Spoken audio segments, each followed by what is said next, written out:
Last week we did a video on secret tips and tricks of the Jeep Wrangler. There were so many comments, we got lots of great feedback, and many people learned a lot from the video. So I'm bringing it back and we got episode 2. Believe it or not, there are more tips and tricks on the Jeep Wrangler and Gladiator that we missed in the first video. This is part 2. Let's dive right in. Before we do that, I want to give a quick shout out. I know we've been talking a lot about this. I'll make it quick. Scan the QR code right here and you could win this brand new 2025 Jeep Gladiator. Ray Chrysler Dodge Jeep Ram has donated 100% of it. We did not give them any money. 100% of these ticket sales will support Toys for Tots. You can check us out on Toys for Tots national website. We are listed as a corporate sponsor, and we donated more to Toys for Tots than many other very large companies on there you'll see. Hyundai, Boeing, Jeeps on the Run ranks higher. Guys, we're super proud of it. You can go home with this Jeep December 7th. Yes, you are responsible for coming to get it in Northern Illinois if you live out of state. Yes, you are responsible for tax, title, and license. And yes, we are giving it away. And yes, only 3,000 tickets are sold. Guys, those odds are in your favor and you're gonna support a great cause. Now let's get back into these Jeep secret tips and tricks. We're gonna kick off with a few scenarios if you had a dead battery, whether that be a dead 12-volt battery in your Jeep itself or that be a dead battery in your key fob. So one thing you may not have known is, well, obviously there is a battery in this fob because it produces a signal to talk to your Jeep to start it if you have proximity sensor to open the door. If this can't talk to the Jeep, how do you start your Jeep if the batteries in here are dead? This obviously doesn't work. That opens the door. This is an obvious one. Never mind the fact that the key isn't cut. That's another story. Let's talk about how you start the Jeep. So in the event your Jeep fob is dead, this will not activate because they can't communicate. It doesn't know that the fob is actually in the vehicle. So let's say your fob was dead. The batteries in here were dead and it can't communicate with the Jeep. There's actually a microchip in the tip of this key fob. So what you want to do is, just like you normally would, put your foot on the brake and you're going to actually push the start-stop button with the tip of your fob, and that will activate it. Even if the batteries in here are dead, it now can communicate between here and the button. Now let's say your battery is dead and the Jeep won't start, and maybe it needs to get towed, or maybe you need to move it. If you didn't know, this cannot be moved without battery power. This lock mechanism on here is electronic.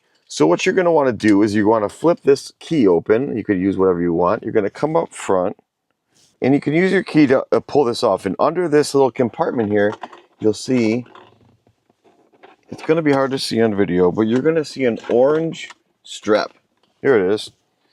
If you pull this orange strap, what that will do is that will manually put the vehicle in neutral. Now remember, if you pull that orange strap, the vehicle is rolling. I'd make sure you have the parking brake set before you pull the strap. So in the event you got to get on a tow truck, that's how you release it. Now most tow truck drivers know this, but maybe you got to push it off the side of the road. Whatever the case is, that's how you're going to get that vehicle into neutral. So while we're talking about secret compartments, kind of like the one the neutral safety release is under, let's talk about another secret compartment that may be a good place to stash that extra money or some business cards or the secret love letter.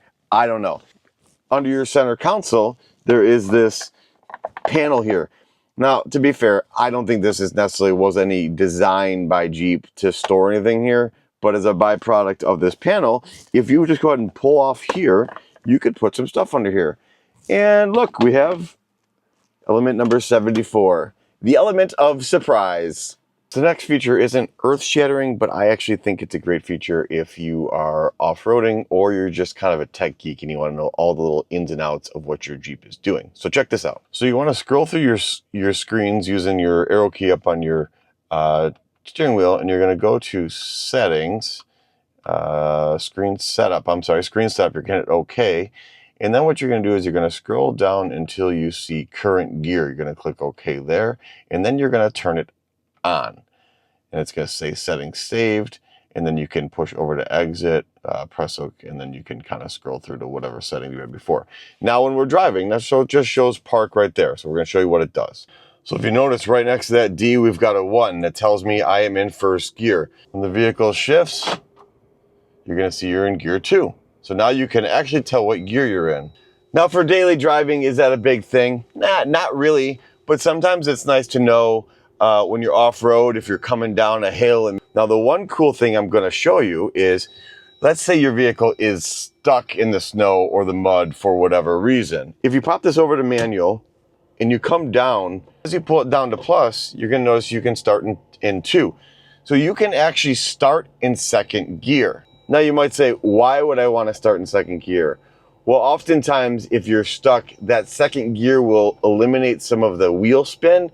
It won't throw that so much, it'll put you at a better RPM to get out of a situation. So second gear can be helpful, and that's how you can get it into second gear to start out. So this one is kind of an easy one, but if you're the type of person that kind of likes your cords out of your way, so absolutely never mind the mess, but if you look inside your console, you have a USB in the corner, but here's the win is you have a notch here, and you've got a notch here that you can run the cords out of. So when the center console is closed, it doesn't pinch the cord and you can slide it in and out. Just a little feature. Nowadays, I don't know how many people use business cards, but maybe you've got whatever. You've got this little paper clip here, and you can, it's gonna be hard one-handed because it's kind of a small piece of paper, but you could go ahead and you can put your papers, you can put your business card, whatever you can put under there. You've got one of those on both sides. Well, we're thinking of the visor. This one is not new, but I'm super surprised to see how many people have not, I guess, seen this before. I mean, this has been on cars since I was a kid, but whatever. Obviously your visor comes down as normal. You can slide it over as normal, but maybe the sun's coming in from over here. Just go ahead and give it a little tug and it will extend. You can then push it even out a little further if you want to, whatever. You could really adjust it in so many different angles.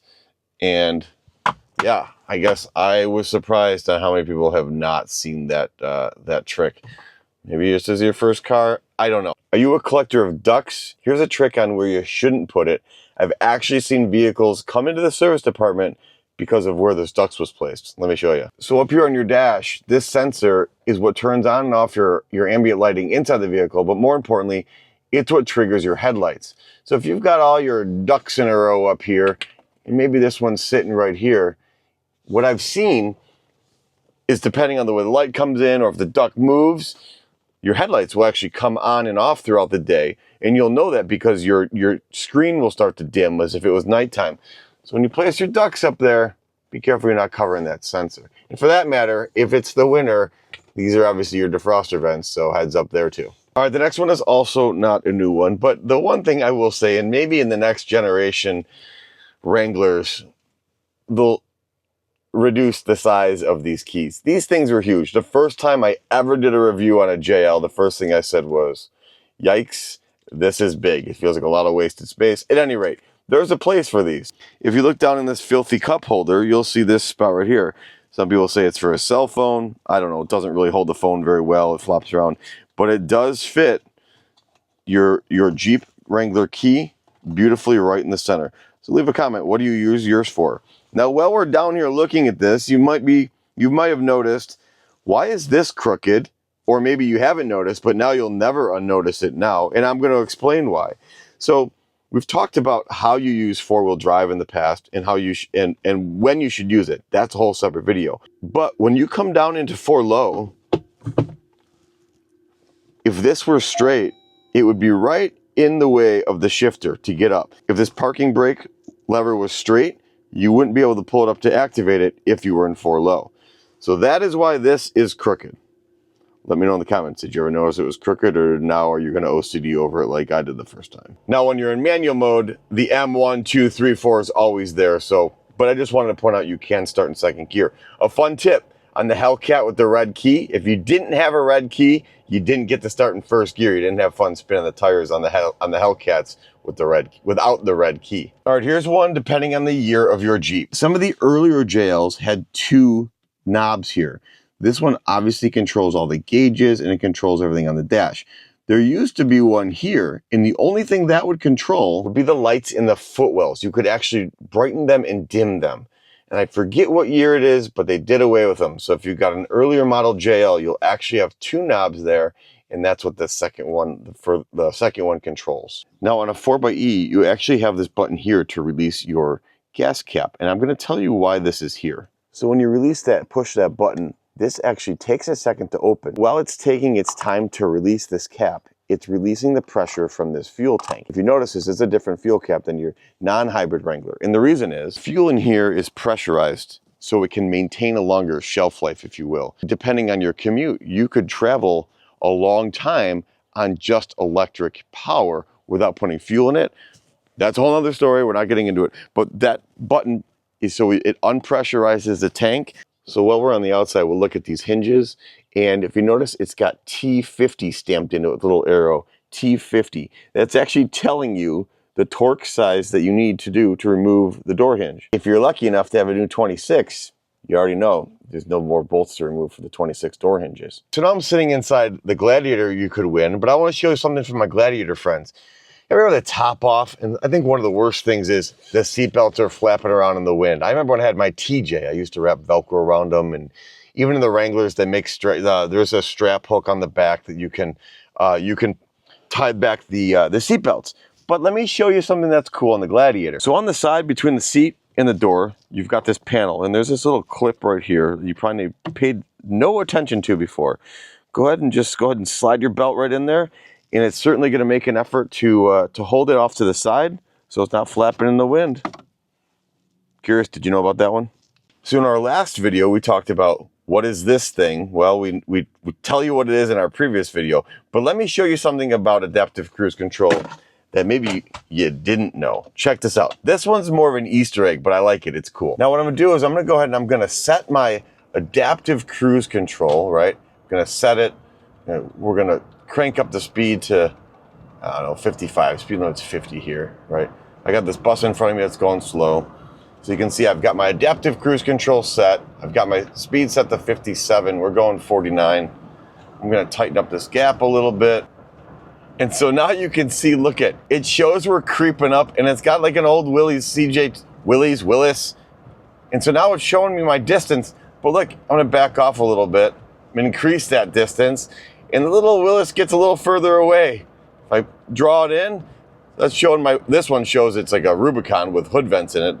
Well, that one shows it's like an early 40s Jeep Willis. I think that's so cool that they hide that little Easter egg in. So as I pull it closer. So right now I'm just setting that distance from my steering wheel on my adaptive cruise. So something cool, I don't know. Let me know if you've seen that before. One last thing I want to point out. You notice I've got this mount here and I've got this mount here for a phone holder. Did you know that on the 24s and newers, if you pull this little pad up, there's these 4 screws? And Bullet Point makes a lot of things that just screw right into those without making any holes in your dash. Works really well. So let me know in the comments. Guys, did you learn anything new today? What's your favorite secret tip or tips and tricks or little Easter egg we've jammed into this? This is our second video we've done, so maybe leave a comment below. Maybe we'll highlight one of your tips or tricks or Easter eggs in our next video. As always, like and subscribe, and I appreciate you being here. We'll see you on the next video.